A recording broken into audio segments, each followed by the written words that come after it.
they drove a little frustration here and drove a little frustration there. But in order to really be what you're doing, you've got to understand why. A lot of us, when we're business coaching, we push out and we tell our clients to go watch that Simon Sinek.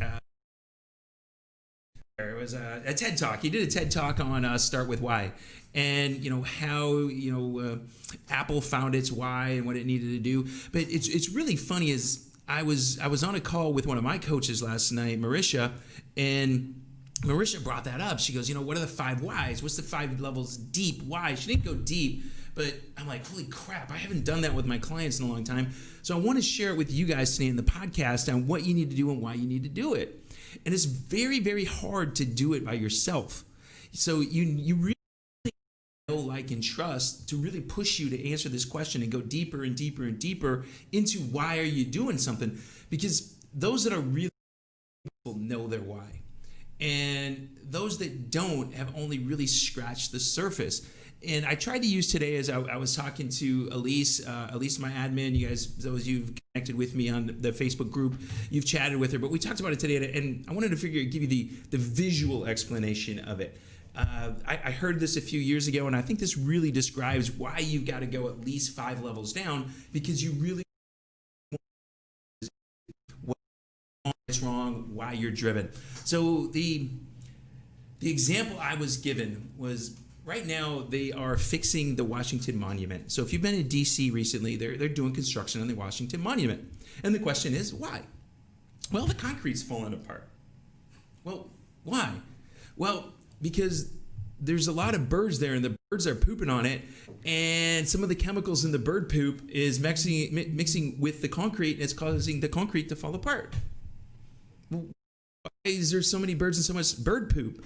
Well, let me go back up there. If we go to there and we just want to fix the Washington Monument because of bird poop, we're going to go trap a whole lot of birds.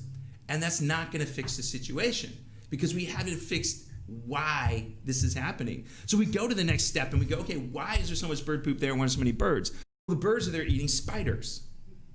Now, spiders. How's spiders got anything to do with it? Well, the birds, they're eating spiders. So if we go look at the next solution, let's just go kill all the spiders.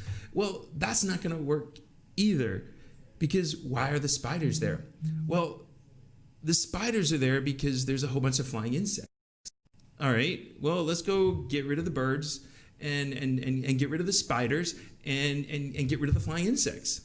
Well, the next most prominent question is, why are the insects there? The insects are there because if you've been to DC and you've gone, very well lit at night. And it's very well lit at night with incandescent lights. And incandescent lights attract flying insects. The flying insects attract the spiders. The spiders attract the birds. The birds poop on the monument. Hence, we need to fix the monument. So if we don't go 5 levels deep into why we're doing something, we're going to fix and not do the right thing. Because what we really need to do to solve this problem is change the type of lighting that doesn't attract the flying insects. And we start getting to LED lighting and stuff like this. The new Washington Monument, the refurbished Washington Monument, is going to have different lighting it up at night. And we're going to get rid of the insects. We're going to get rid of the spiders. We're going to get rid of the poop, and we're going to get rid of the birds. And we're going to solve the problem. And in your business, if you, why are we doing? Thanks, Jonathan. He's giving me a standing ovation in the back. Oh my God! See, and he wanted to go with the little bucket mic so he could just give me crap through my ears. It's way better doing it this way. But these are the things we got to start going in. So with your business, why are you doing it? Why are you starting your business? What do you want to accomplish? What's happening in your life? You've got to dig down that deep. That somebody's going to give you a burning desire to go there. A lot of people say that, a lot of great athletes, they're really driven. They know their why. They know what they want. They've got something that drives us. And mediocre businesses don't know why.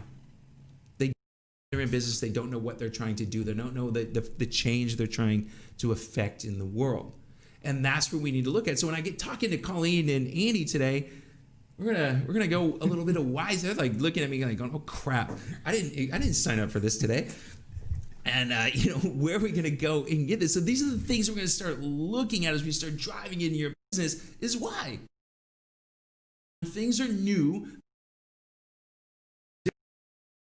Hopefully COVID's going to go away, or it looks like we're going to have a new administration. We're going to, guess what? Maybe have more or less hurricanes here in Houston. It's warm out right now. It hasn't even got. There's a whole bunch of things that are different than last year. So your success is driven into you, and you need to get there and figure it out.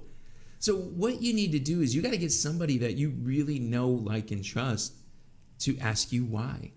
And the answers can't be because. Because is bullshit. That's what I'm going to say right there. And we're going to. He was on a call yesterday morning, and there was a guy that was talking about being an entrepreneur, and everything he talked about his business was an excuse why he hasn't started doing things already. And I nicely called him out. I'm like, dude, man, you've got greatness in you. You've got some great things. But this morning, listening to you talk, you gave 10 excuses to why you're not going to this year. How can you start off 2021 with 10 excuses of why you're not going to be successful? You might as well just pack it in, go sit under a box, and just go away. It's not going to have anything to do. So we want to go out there, and this is what this business is about. We're gonna unleash some things. We're going to talk about today about building a business that becomes a success. Not because you want to sell it, because sellable assets are a great thing, and it actually makes your business worth something. It makes it worth something. I had a really good talk with Colleen on, I think it was Monday, and kind of the reason why I sneaked up on her yesterday and said, hey, come in and talk. I want to talk some more. But she introduced her as a business valuation expert. And Andy here, he does business valuations, but probably not at the same level. That what's her name? Sheila Darby. Sheila Darby. That she doesn't go to the same level that Sheila Darby does. Or I got a really good friend of mine, Alex Howard, who he was the business valuation king of Houston for 20 years. I mean, that's what his company did. But if you don't know what your business is worth, how are you going to make it better? And these are the things that we're going to talk about today. So, Jonathan, have I rambled on enough? I have. We got the first section done, so we're going to move to there. I want to send Jonathan off to the first set of commercials. So, this is your business guide, Michael Rager. We'll be back with Teach Your Business Efficient. We're going to talk with Andy and Colleen, and we're going to have a good time. COVID-19 transformed the way we do business. Now more than ever, fast lead generation and customer retention will determine if a business survives or not. The Now Media Video Business Card is designed to be sent using your smartphone. It's the next generation business card that will open the door for you while keeping social distancing. The Now Media Video Business Card is affordable for anyone from startups to multinational companies and is already being used by hundreds of businesses. Stay open, stay in business. Call us today.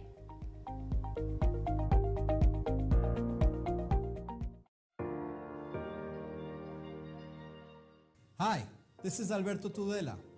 The Houston metro area has experienced a substantial increase of wind and hail damage, flooding, and other perils in the last 5 years.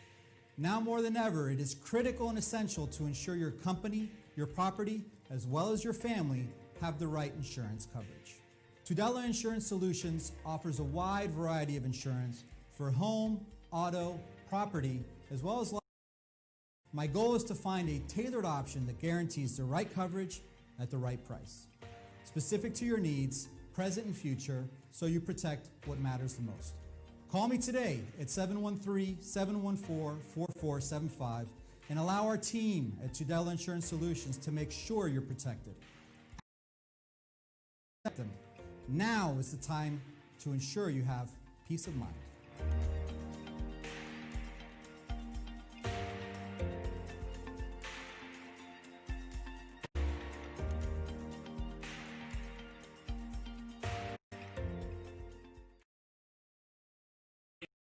With Teach Your Business Efficient, I got Colleen and Andy with me. Andy's been Andy, it's like your third time. Third time. He is. He's a repeater. I love it because Andy and I really get into some really good talk fishing too. So that makes it fun, and it's all. And Colleen's just rolling her eyes. No, crap. I was like, if we're going into fishing, I don't know.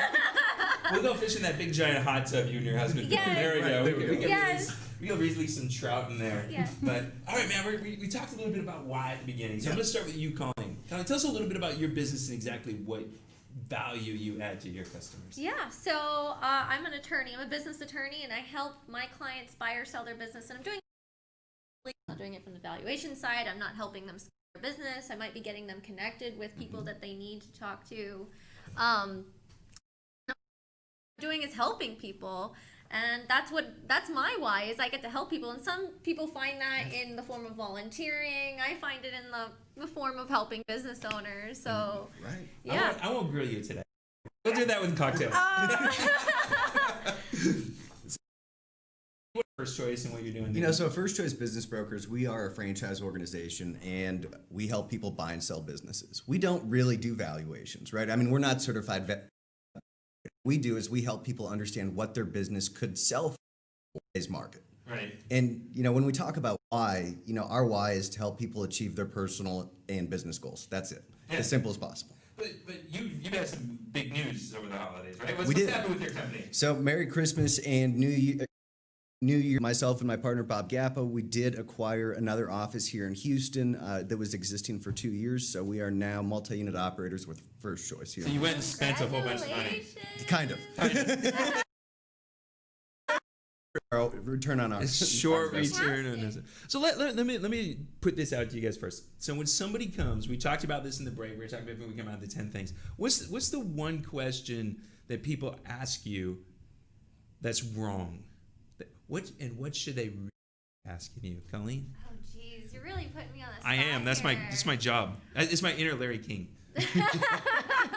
Your inner Larry King. And next time I see you, I'm going to call you Larry King. No. What do they ask me that's not the right question?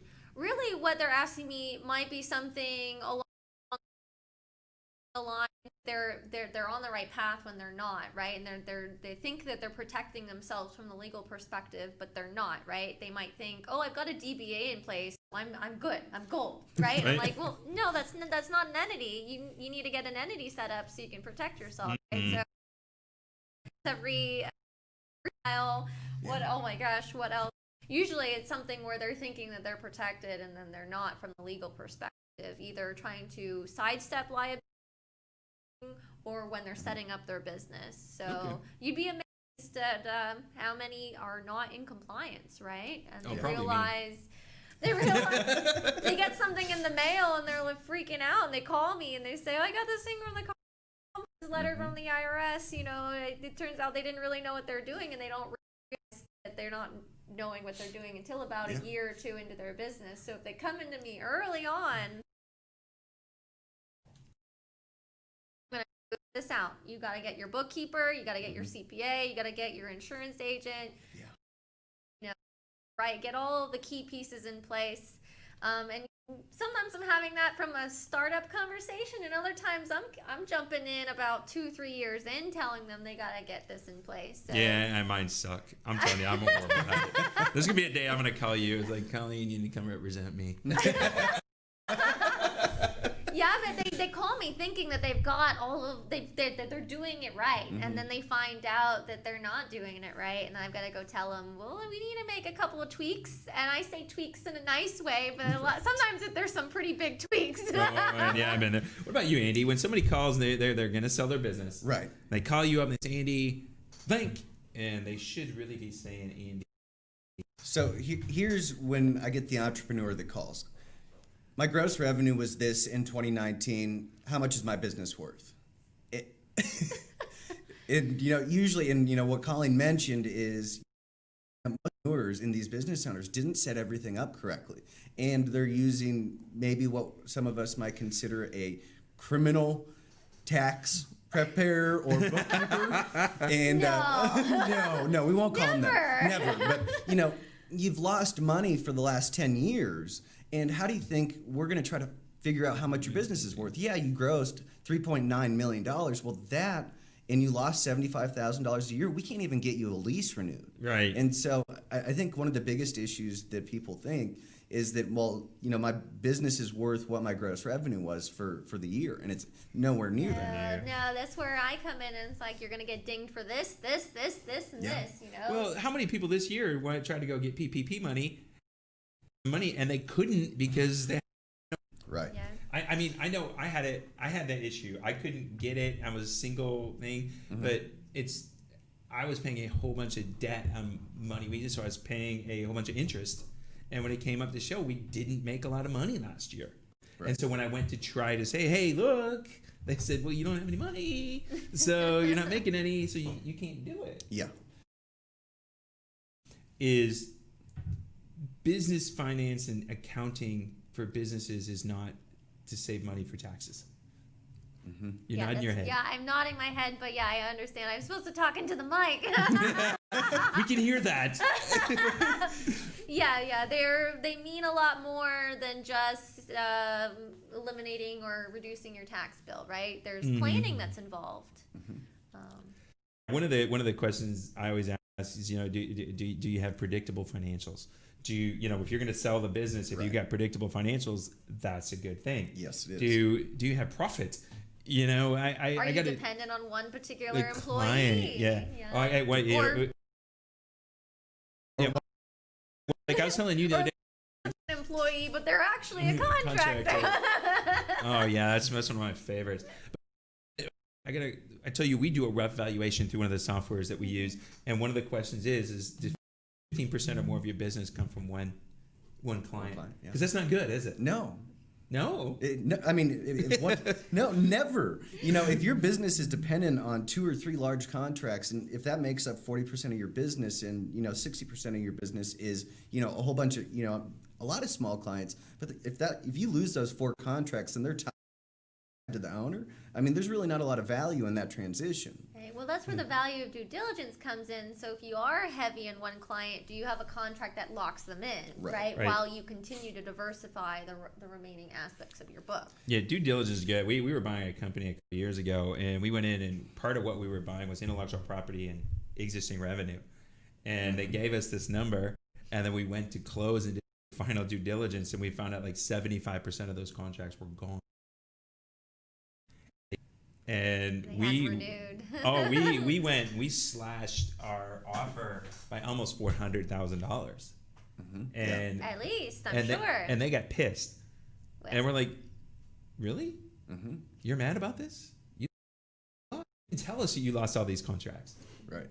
And that's where there's a provision where if you've gotten into an agreement, they're supposed to say there hasn't been a material adverse change or similar language since X date between that date and when you're closing. So in that instance, right, you're triggering a material adverse change clause. Well, we were gonna go sue them, but they were in Scotland, and my lawyer's like you're gonna pay me more money to sue them, and you're gonna lose it and never get it back because you're probably never gonna be able to collect. Yep. And so that's what we did. Sucked because it was a big chunk of change that came out of my pocket. Right. All right, so we're going in the beginning of the year. He's like, I don't want to talk about myself. I don't want to talk about that crap anymore. Already upset in 2021. Yeah, I'm upset. You can start at Eeyore. All right, so we're coming into 2021 from a legal perspective. A company that's been around, they're looking to grow their business. What's something that they should be looking at and reviewing as we start into a new year? Review your contracts, right? Those are the most important things. Those are your longest term aspects of your business. So your legal, maybe you don't want it, let's review it. If you want to be short term, let's make it short term. If you want to get out of it, right? I've gotten a lot of clients out of leases in the last year, and that's not a typical thing for me to ever want to do.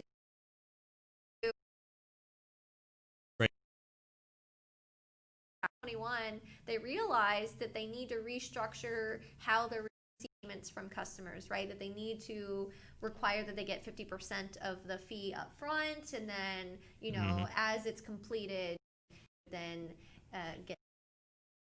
So for those who are just taking the risk all up front for a client that they're working on, getting paid. So the concept of retainers, right? For attorneys, we call it retainers, but for normal business people, it's requiring money up front and somewhere in the 30 to 50% range, and restructuring those contracts. And then some of them, really, they're working on a statement of work basis, but they don't have their contract structured in that way. So a lot of technology companies work on statement of work basis, but their contracts don't match what they're doing. I was talking to a company right about early last year, and they were a pool installation company, and they didn't review their contract on how they're going to put the agreement together. And the guy that was their pool for was an executive in an oil and gas business, How do they get paid? Net 40, net 60. Yeah. This guy wanted to pay him this day to build this pool. And he's like, dude, I got to pay for the concrete today. And so we left a hole in the guy's backyard. We just walked away and said, we'll fix it when you pay us.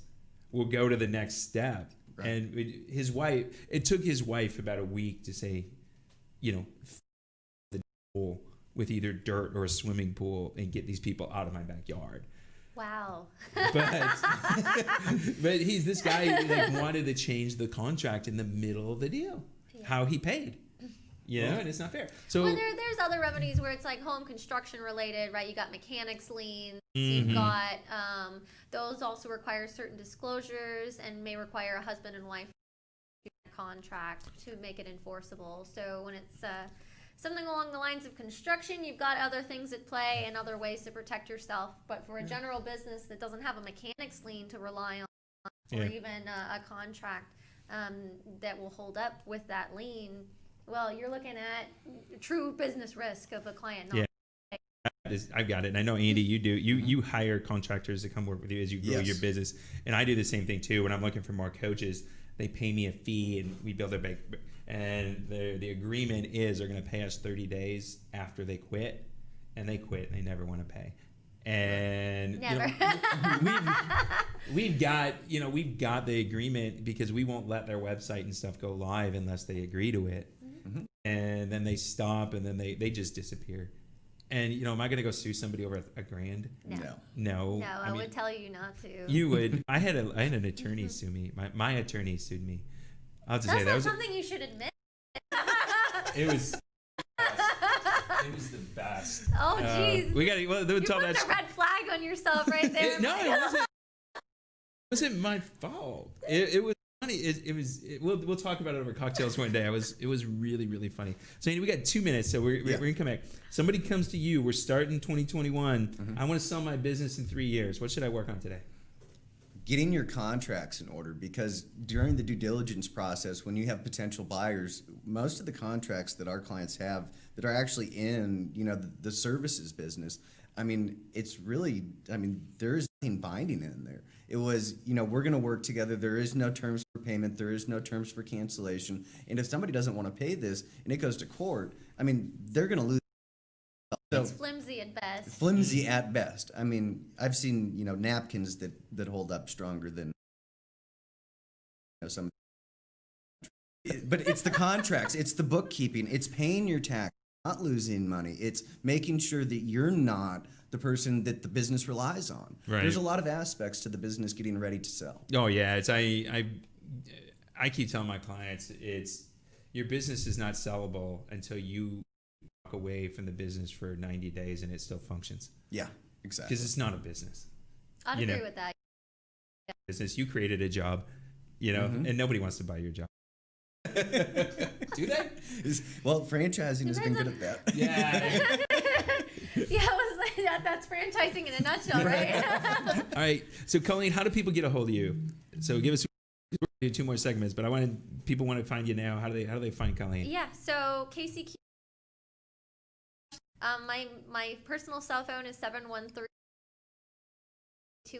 And then if you don't get a hold of me that way, always email, and it's on our website. There's a V card. Someone can instantly just click and go, and I'm very responsive. I think everybody here can agree that I'm very responsive. And Andy, how about yourself? Give us a call, 713-400-7663. Ask for Andy, or email me at andy@fcbb.com. FCBB. Yeah, so I got to get my TYB2F. I got that. I got it. I got it. All right, guys, this is Michael Rager. Teachyourbusinesstofish.com. Your business guide will be back. There you go, Jonathan. It's all up to you. COVID-19 transformed the way we do business. Now more than ever, fast lead generation and customer retention will determine if a business survives or not. The Now Media Video Business Card is designed to be sent using your smartphone. It's the next generation business card that will open the door for you while keeping social distancing. The Now Media Video Business Card is affordable for anyone from startups to multinational companies and is already being used by hundreds of businesses. Stay open, stay in business. Call us today.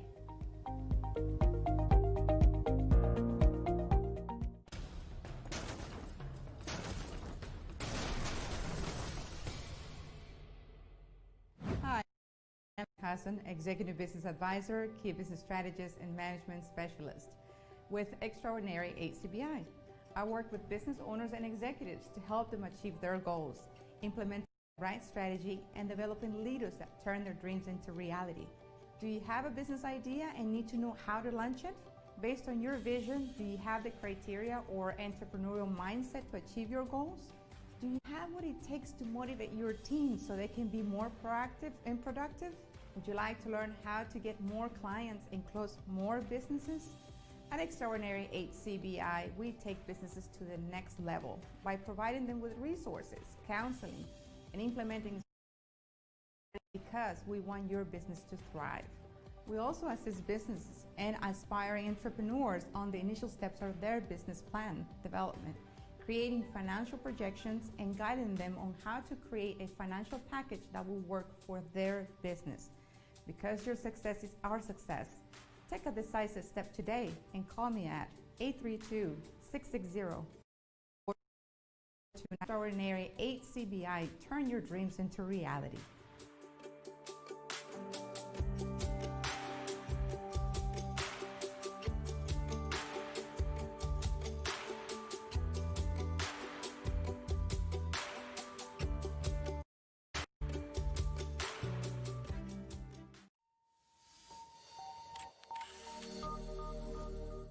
Do you want to experience the ease and convenience of the latest and most advanced home security system? Are you going away on vacation and want to have peace of mind while you're not at your home or at your office? According to the FBI, a robbery occurs every 13 seconds, and homes and businesses without a security system are 300% more likely. Security provides security solutions to residential and small businesses in the state of Texas and from California to Georgia, building a custom-tailored security setup that matches your needs. Whether it is home security, fire and carbon monoxide detection, flood detection, connected senior, managed video surveillance solutions, alarm monitoring, and life safety. In addition to fire and carbon monoxide detection, Hawk Security has a smart home and business integration, expanding security services to a lifestyle with customers connected to their home and businesses from anywhere in the world, from their tablet or mobile device, so you can have peace of mind even if you're not at home or in your office. Reduce your energy cost, scheduling automatic changes in thermostats or lighting. And because we rely on our heroes every single day, Hawk Security offers security services discounts to military personnel, veterans, first responders, educators, and hospital personnel.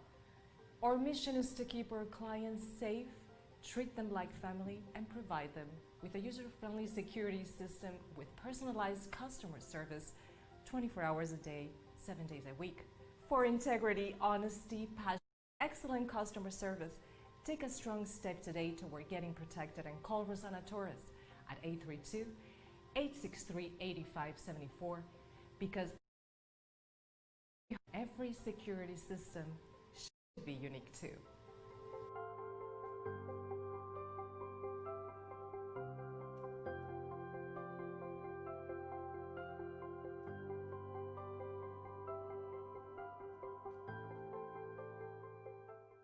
Hey, it's Business Guide, Michael Rager. We're back with Teach Your Business to Fish. Hey, why isn't my name at the bottom? Oh, there it is. Okay, I was like, what's going on, dude? It's funny. I shot some videos at home with my son today, and he comes in here and watches Jonathan, and he sort of give me the five. I'm like, dude, it was hilarious. It was hilarious. He wants to be little Jonathan and come back here and be the producer. All right, so we were like, those of you that are actually watching this on Facebook Live, we do this on Facebook Live. Those of you who are not seeing it on Now Media. But we had a question, all right? Herc, one of the guys that's watched this for, and you need to set that appointment with me, dude. We're going to talk about your company. I think it's a concrete company you have. And but he was asked us this is he wants to change the name of his business or change ownership into his wife's name. From a legal perspective, Colleen, what's the pros and cons of that?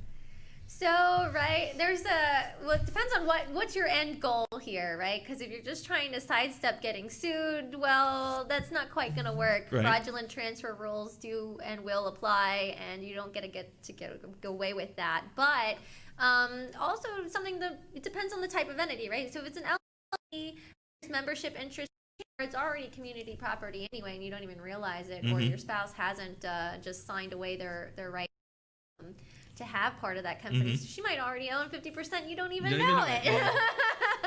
Big surprise for some folks when they go and get divorced and they realize they've got to split their business too. Oops, surprise! Or when they go to sell it and they didn't want to, tell their spouse they're selling it, and yes. they need her signature, him or her signature, their spouse's signatures too. So what are the steps, right? I mean, at a base level, you've got an assignment that's occurring. But really you want to do the belt and suspenders. You want to go ahead and get the sale. If there is a sale, is there a gift? What are the tax implications of that? At that point, they are related parties. Well, what's the benefit of, I know I've done some stuff. I've coached some businesses on doing government contracting. There are benefits to having a woman-owned business. Yeah, and minority-owned business, right? If you have a spouse who's also a minority, right? You got to give them a real job, though. You can't just put their name on paper and let them, be the president, be the vice president, be the. It's like you need like vice president in charge of entertainment and liquor. It's you can be my bartender and cigar lady. And just because they're getting a W-2 through the company does not mean they have a real job. They actually have to have a job. Yeah. Yeah. And when you go through the application process, they're going to ask questions. The comptroller, the city of Houston, they'll dig right into it. I'm not saying you can't get away with it. It's hard these days to get away with that. They can really see right through it. Yeah. And they come in and wanted to see what the president of the company did and ask questions about how the business ran, and they had no idea. And dollar contracts, stuff like that. So if you're gonna go do that, there has to be a legitimate reason, and that person has to have a legitimate job. Correct. So that's where the end to play is if you're going after those government contracts and you need that minority or women-owned business designation. That's great, but they got to be on board 110%. Yeah. Cool. All right, so let's talk about some other. What are some red flags? So I'm gonna sell my business. All right, I'm gonna sell my business. What are some red flags that you're looking at as a broker that people need to fix? We talked about this before. We just can't put lipstick on the pig. What are the red flags we need to look at and fix? So one of the first things that we do before we even think about contracting with one of our clients is we go on the Secretary of State and we search for the entity. Is it legal, in existence? Are the owners, these types of things, because those are they in good standing? Are they active? Yeah. These are some really big issues. And then some of the biggest issues that we've come across in 2020 is the PPP loan and the EIDL loan. Yeah. People didn't really understand what into with this. And the PPP I understand, but the EIDL loan, we had some people that thought, that they get to keep that when the business sells. And so there's been a lot of emotional consulting going on this last year with some of our. Those are some really big red flags. Loans, and not all the time we can find out about that. Oh, it's funny. Or liens against some companies. I had to sue a client a couple of years ago. We could not. My lawyer could not find out who owned the company. Wow. We could not find out who owned it. I won't mention the company because people in here in Houston will know who they are. We actually went to had the process server go serve them, and they didn't. They wouldn't serve the guy. Wow. They wouldn't serve him. They said he's never had a business. I'm going, dude, he's at his place of business 24/7. Sounds like the process server knew something you didn't. It was a restaurant, and they were very well tied to the community, and they did a lot of stuff. They just weren't going to serve him. And my attorney just came back and said, "Look, this is a couple grand. Let's just write it off."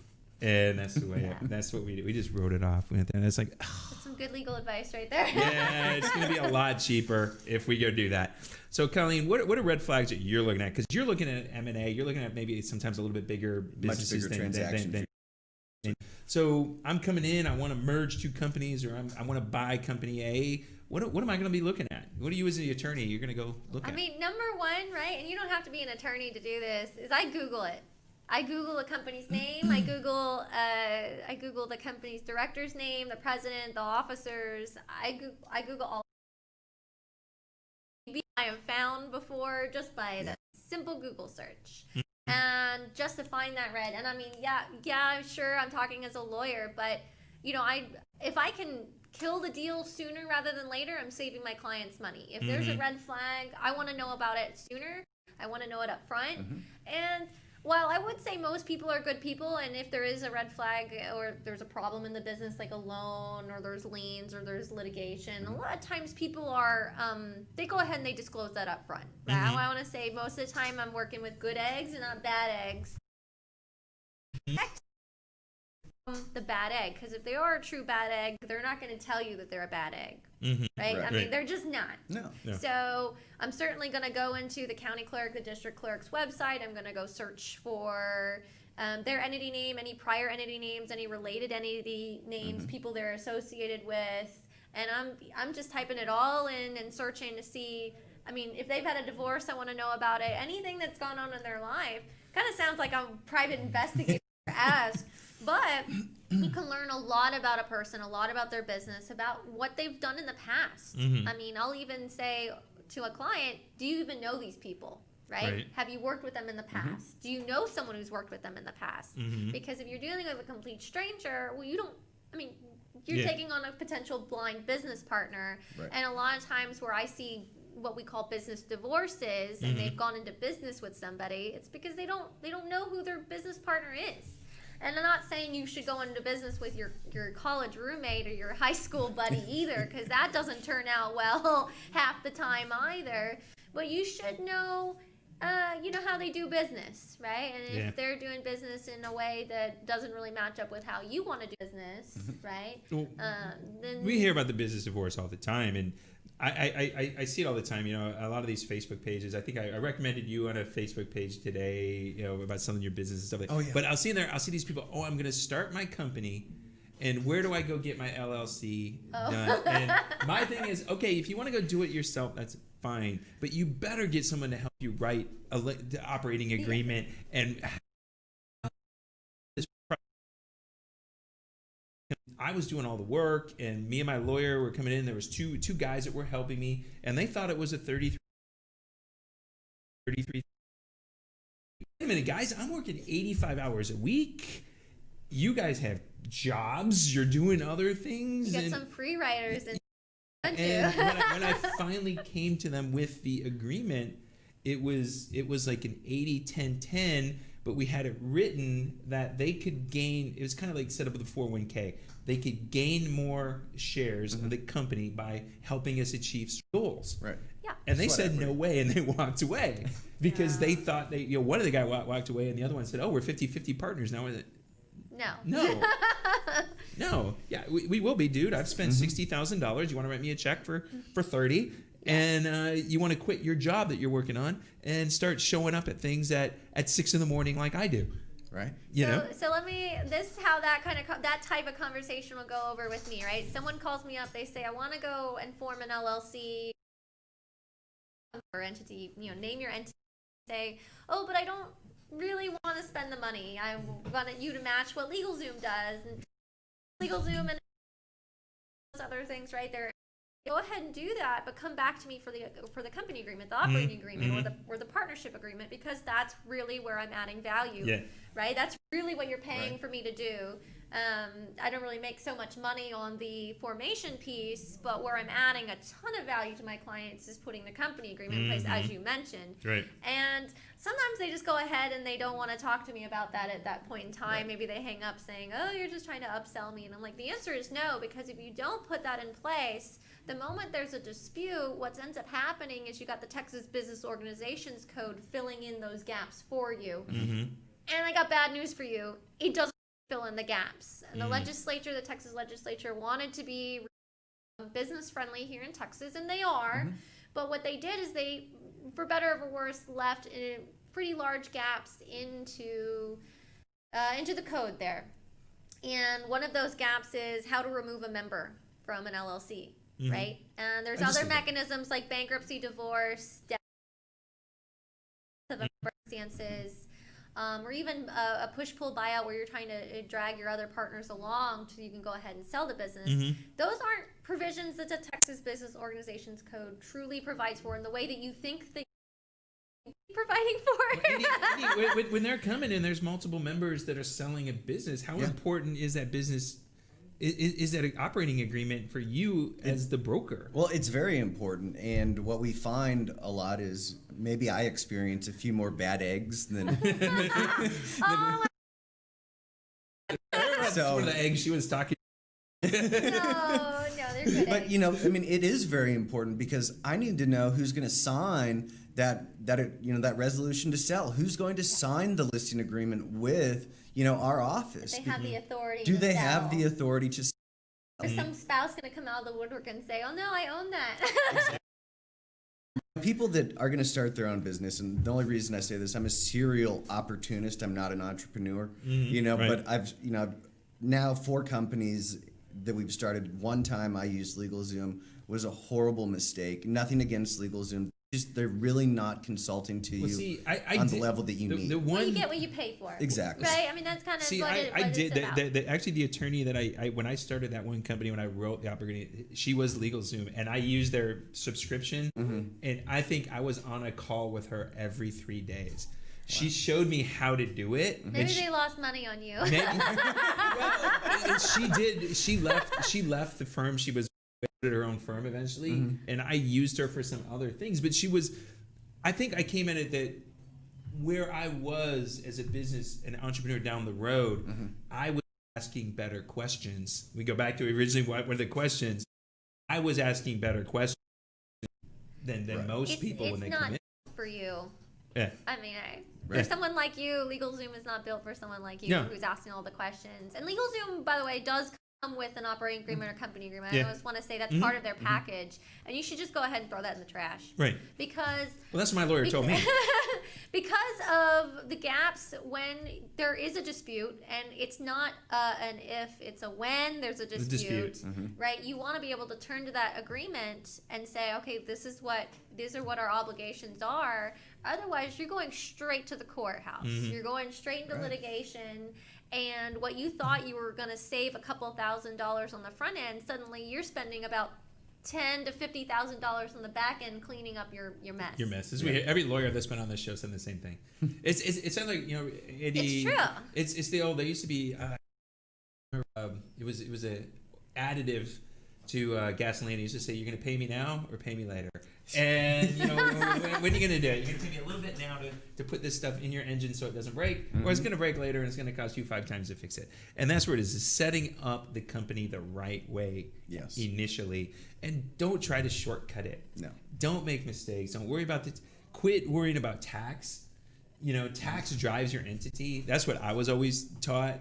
Or your entity It drives the depends on tax. the industry, right? You could be in a tax-driven wind, solar, right, are all tax entities and industries, and in that instance, it's very, very important, right? Because you're not going to be profitable. It's not economical without the tax incentive. Right. All right. Well, we're Jonathan. You ready to go to break again, or am I early? One. He's going. Talk just a little bit longer. Well, I mean, I don't mind elaborating a little more. I mean, I hate getting that phone call when someone says, okay, I have a business dispute. My business partner, hey, did you form an entity? And then they'll say yes. They maybe use LegalZoom. And then I say, okay, well, was there a company agreement in place? And sometimes they haven't even. Okay, well, how much are you really looking to put the parties into the same conference room and get them in some form of mediation, right? So that really the goal is to find a path forward. I'm very practical. I don't like sending my clients to litigation, but ultimately the parties have to find a path forward, whether they. Hi, this is Scarlett Horton. You may remember me from the morning news. We know that finding the right team for your painting project can be overwhelming. And if not done right, a painting project can easily go over your budget. At CertaPro Painters of Central Houston, our professionals will ensure your residential or commercial painting projects run smoothly and are convenient for your schedule, leaving you time for what matters most. CertaPro of Central Houston has been serving the Houston metro area for more than a decade and has a solid reputation. You can read reviews from our clients and see examples of our work on our social media pages, letters of recommendation, website, and Google reviews. Additionally, at CertaPro Painters of Central Houston, we warranty our work for 2 years. We offer free color consultation. We do residential and commercial jobs, interior and exterior, and we are licensed and insured. Not to mention, we are experts in painting cabinets. CertaPro is the largest painting contractor. Not only qualified and skilled painters, they are the best at what they do, and we are always on time. Let our experts at CertaPro of Central Houston transform your home and business. Our proven process moments that matter in the spaces you love. Alfredo, Mallory, and John are experienced professionals who will work with you every step of the way to ensure a flawless finish. Call us today at 713-824-5166 and let CertaPro of Central Houston handle with ease, efficiency, and high professionalism your next residential and commercial painting project, because the world needs color.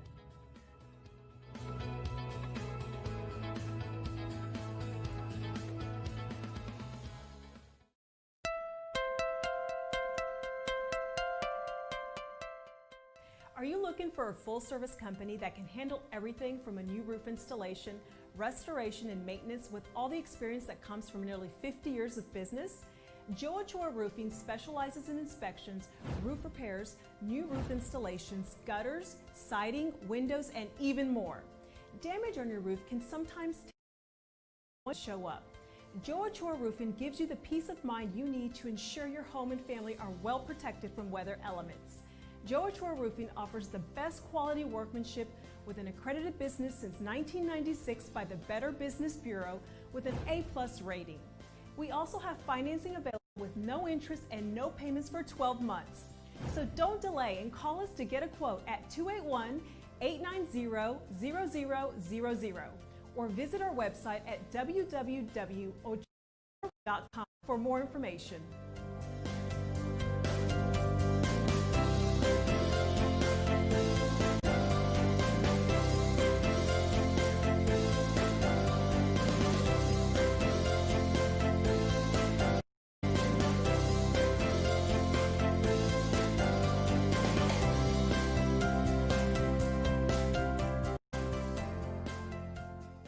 COVID-19 transformed the way we do business. Now more than ever, fast lead generation and customer retention will determine if a business survives or not. The Now Media Video Business Card is designed to be sent using your smartphone. It's the next generation business card that will open the door for you while keeping social distancing. The Now Media Video Business Card is affordable for anyone from startups to multinational companies and is already being used by hundreds of businesses. Stay open, stay in business. Call us today.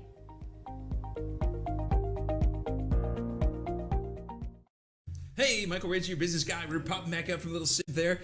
Jonathan's back at the last minute saying, hey, we got a minute. And then he goes 5, 4, 3, 2, 1. But, you know, he's giving that little smirk across the... If you could just see him over here, plugging his little paint drink. All right, so we've been talking here in the break. Those of you that want more fun, you should listen to us on Facebook Live because you get to hear the crap we talk about in between segments. And that's when we cuss and we swear and we do all the things that we're not supposed to do on live TV. All right, so we talked about how do we bring this back around because we started about bird poop and we started about... and Are you sure you're not a squirrel? I got the attention span of a gnat. So we're going to come back to why. Mm-hmm. So how do you guys, when you're looking at bringing a person that's going to sell their business, how often do you ask them why? How much do you drive into it or find out that? That's one of the most important questions that I ask any business owner when we talk to them is, why do you want to do this? What goals is this going to help you achieve? And if they can't answer that, they're going to be a very difficult client. Mm-hmm. You know, when we bring buyers to the table that are actually qualified and engaged in, you know, to buy the business, and, you know, the owner's like, well, I don't really want to sell it. And if I don't have that to bring, Not the myth. I don't really feel like this is a great idea. But when I can document what their goals they wanted to achieve with the sale of the business, I can bring that back up in that conversation about the buyer coming up. And so that's how we, put everything back on track. Okay. So what about you? When you start asking the whys, what why questions as an attorney do you start asking both on the buy and sell side? I make them take a step back with me, right? I even say, take a step back in the beginning. Tell me how you got here, right? How did you get here? Are you looking to spend more time with your grandkids? Are you just tired? Are you just looking to, take care of your employees and build into a larger company? Are you, just looking to cash out and just sell to anybody who comes up with the right number? Are you looking for a strategic sell or buy, right? All of these things matter because I'm going to know how serious they are about buying or selling their business. And the same rate, right? You're trying to figure out if the person coming to you is going to be, when the offer comes in, are they going to take it, right? Are you going to earn your commission or whatever when the time comes? And that, same thing with realtors. They have to deal with that too. Is if I go show you 100 freaking houses, are you going to actually put in an offer on one of them?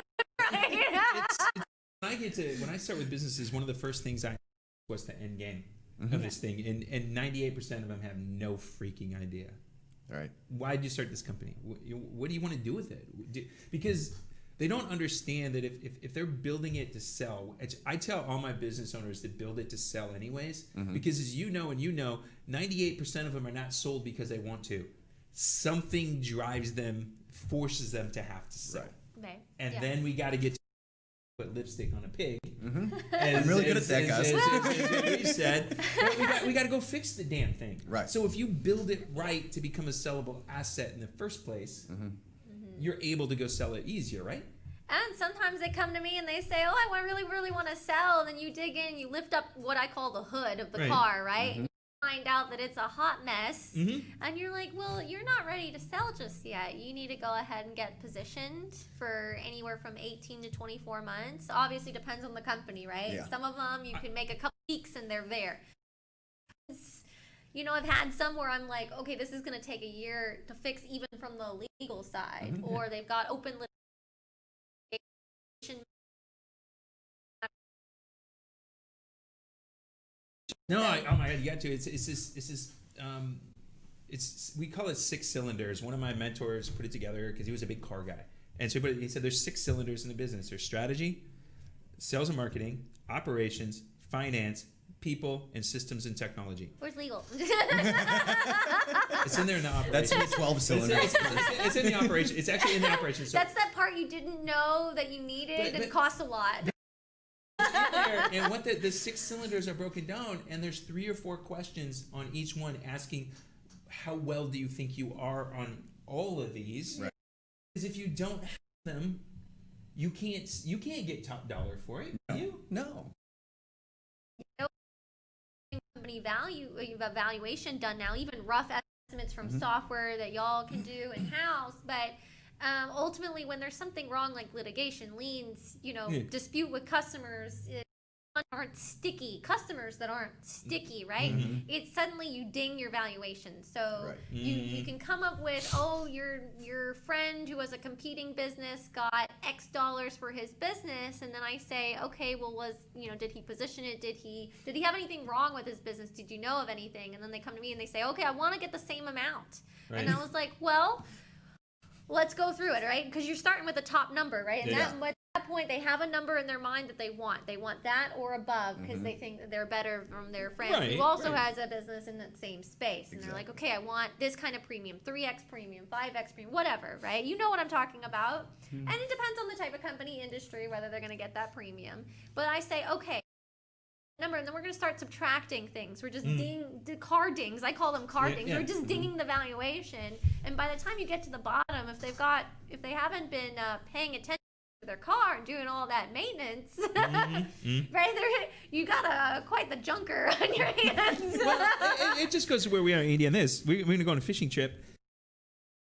Fish for.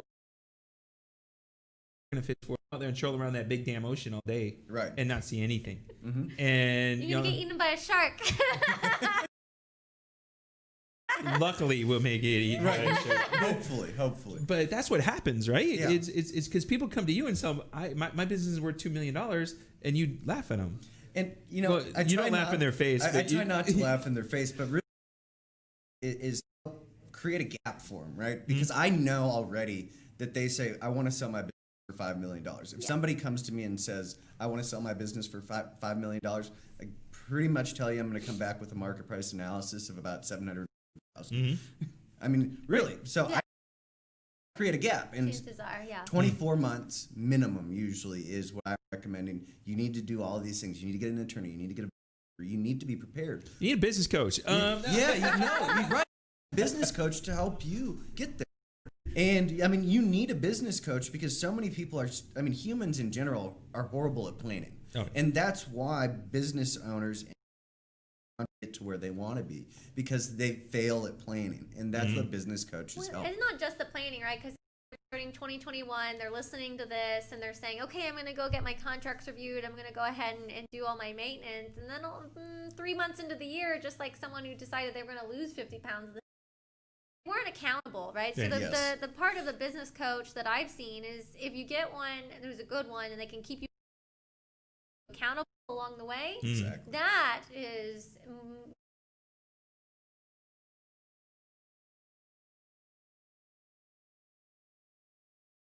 even more meaningful than just the plan in of itself. Yeah. Right? I 'Cause tell you're my actually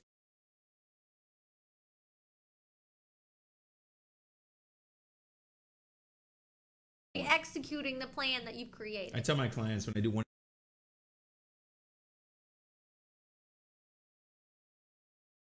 Two things. When I make you cry or you tell me to go, that you're actually doing what you're supposed to be doing. Yeah. Because now you've got the emotion in it, it's driven, and you've hit the nerves. You know, if I want to lose 50 pounds and, I got friends that say, quit drinking beer, fat ass. You know? It's like simple. You're right. That was the freedom pie. But same thing in the business. You need to do this. Well, damn, you're not doing any of this shit you said you're gonna do. Right. I fired a client last year, and I was part of the reason. They weren't doing anything they said they were gonna do. I want this. I want this. I want this. I want this. You've been paying me money and you're not doing shit. Right. Yeah. You know.